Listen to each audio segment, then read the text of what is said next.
ሳጥናኤል መልአክ ነበረ፣ ይሁዳም ሐዋርያ፣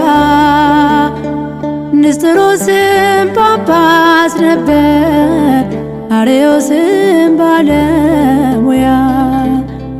እነዚህ ሁሉ ከወጡ ከአምላካቸው ጉያ ደካማ ለሆንኩትማ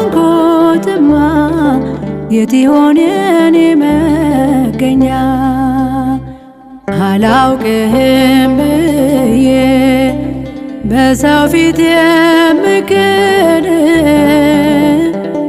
ለጠላት አንስቼ አሳልፌ ምሰጥ እኔ ሆንን ጌታ ሆይ እኔ